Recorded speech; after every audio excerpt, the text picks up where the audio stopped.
जब हम इन कॉर्पोरेशंस की बात करते हैं तो आप इनको एज लोकल कंपनी ना समझा करेंगे, वो तो प्राइवेट कंपनी है, एक सीईओ होता है, सीएफओ होता है, मैनेजर होता है। नहीं, जब ये war to own third world इस तरह के ग्लोबल साउथ के अंदर ये ऑपरेट करते हैं तो ये छोटी छोटी जागीरों के दौर पर उनको चलाते हैं और ये हुकूमत के ही मुतरादिफ होती है और इक्विवेलेंट होती है। तो ये आप मत समझे मैकडोनल्ड बर्गर बेचती है। McDonald's is a government unto itself, Coca-Cola is a government unto itself. Shell Corporation एक छोटी मोटी हुकूमत ही है, उसके बजट से पाकिस्तान से भी इन कंपनियों के बड़े ही होते हैं। ये कंपनियां जब ऑपरेट करती हैं इन मुल्कों के अंदर तो ये प्रॉफिट भी गेन करती हैं इनसे। इन वॉर टोर एरियाज के अंदर जाके ये ठेके इनको जो मिलती हैं ये हुकूमतों की इजाजत से ही मिलती हैं, यानी इनकी कलूजन होती है वेस्टर्न पावर्स के साथ, अमेरिका हो, कनाडा हो, ऑस्ट्रेलिया हो, यूके हो और इसराइल हो, और वो कुछ ना कुछ किकबैक और कट भी दे रहे होते हैं। तो ये इकोनॉमिक्स कोई आसान मामला नहीं होता, ये जंग के मुतरादिफ होता है। खुद अमेरिका जब आज रशिया के साथ जंग कर रहा है तो सारे वेस्टर्न प्रोडक्ट्स जो हैं वो उन्होंने सैंक्शन करके रशिया से निकल गए। वो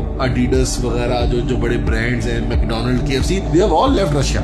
वो इसको जंगी हालात के तौर पे इस्तेमाल करते हैं। आप बेवकूफ हैं, आप नहीं करना चाहते, आप इसको बना रहे हैं इकोनॉमिक इशू, आप वो प्रिंसिपल स्टांस लेते हैं। आप उनका कॉन्फिडेंस देखें कि वो आपको इतना फारिग समझते हैं, वो आपको इतना हकीर समझते हैं, वो आपके ओपिनियंस को, आपकी राय को और आपकी इकोनॉमिक इनपुट को इतना कमतर समझते हैं और आपको इतना कम ज़रफ और घटिया समझते हैं। उन्होंने कहा भाई इन्होंने तो करना ही कुछ नहीं है, हम जंग में साथ दे रहे हैं इसराइल का। आप हैरान मत हो ना कि कोई असला खरीद के देना शुरू कर दे मैकडोनल्ड्स इसराइल की फौज को। ये बात इकोनॉमिक्स की नहीं, ये बात पॉलिटिकल स्टांस लेने की नहीं है, ये एक प्रिंसिपल डिसीजन है। और ये डिसीजन इसलिए कि हम एक मैसेज सेंड करना चाहते हैं वो वेस्टर्न वर्ल्ड को, जो दुनिया के हर कोने के अंदर अपनी उंगल डाल के बैठे में दूसरे लोगों के मामलों के अंदर और जुल्म का साथ देते हैं। ये उनको मैसेज देने की जरूरत है कि हम लेटे लेटे ये मार अब नहीं खाएंगे। अब वो दो जनरेशन जिन्होंने गुलामी में गुजारी और एक ने जिन्होंने जन्म लिया नई आजादी के अंदर, वो खत्म हो गई है, वो हेल्म ऑफ अफेयर से हट गई हैं। अब हम हैं 40 बिलो, हम पैदा हुए हैं आजादी के अंदर और हम नहीं छोड़ेंगे। और हम गरीब हैं, हम माड़े हैं, हम भूखे हैं, हमारे पास है कुछ नहीं लेकिन इज्जत है। लिहाजा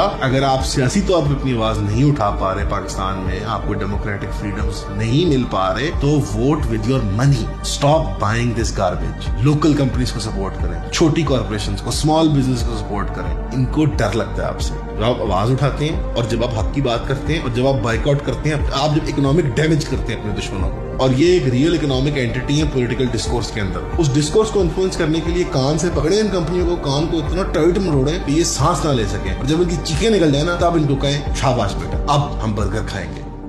थैंक यू।